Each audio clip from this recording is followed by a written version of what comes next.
Bonjour, je suis Francis Mutati. J'aide les entreprises à être en règle sur le plan juridique et fiscal tout en prenant moins d'engagement grâce à la méthode entreprise sans souci. Si vous voulez profiter de cet accompagnement, je vous invite de vous abonner sur la chaîne YouTube en cliquant sur le bouton s'abonner qui se trouve en bas de cette vidéo. Dans cette série de 9 vidéos, je vais vous parler des actes que posent certains dirigeants sur le plan pénal. Et dans la première vidéo, je vais vous parler du premier acte que posent certains dirigeants et qui engagent leurs responsabilités sur le plan pénal. Nous avons l'abus social, l'abus des biens sociaux. L'abus des biens sociaux est défini comme étant un dirigeant qui use des biens ou des fonds de la société à ses buts personnels, ou soit si l'objectif est de privilégier l'entreprise, une autre entreprise dans laquelle le responsable a ses intérêts.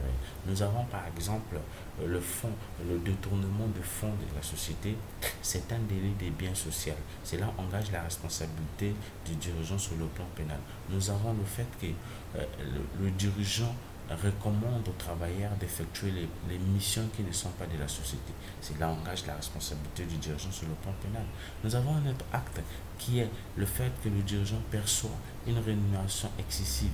Cela engage la responsabilité du dirigeant sur le plan pénal. Nous avons un autre acte qui est le fait d'emprunter. Le dirigeant emprunte de l'argent en banque au nom de la société. Cela engage la responsabilité du dirigeant sur le plan pénal. Maintenant, pour qu'il y ait l'abus des biens sociaux, il faut la réunion des 5 conditions, des éléments, on peut même dire.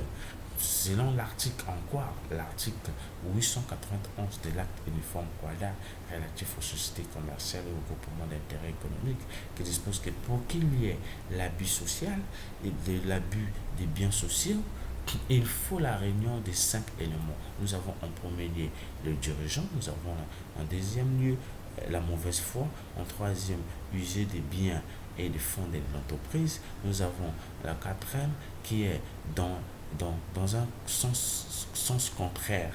Dans un sens contraire à l'intérêt de ses biens personnels, nous avons dans un sens contraire, dans un sens favorisant ses buts personnels. Ces 5 éléments réunis qui forment qui forment le délit des biens sociaux.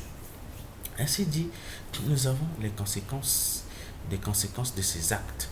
Voici le code pénal congolais dans son article 408, dans son article 408, dans son article 408, dans son article 408, qui dispose que le délit de l'abus des biens sociaux est puni de 1 an à 5 ans d'emprisonnement et une amende de 300 000 à 3 millions. Nous avons aussi une autre conséquence qui est l'interdiction de ne plus exercer une activité commerciale et industrielle.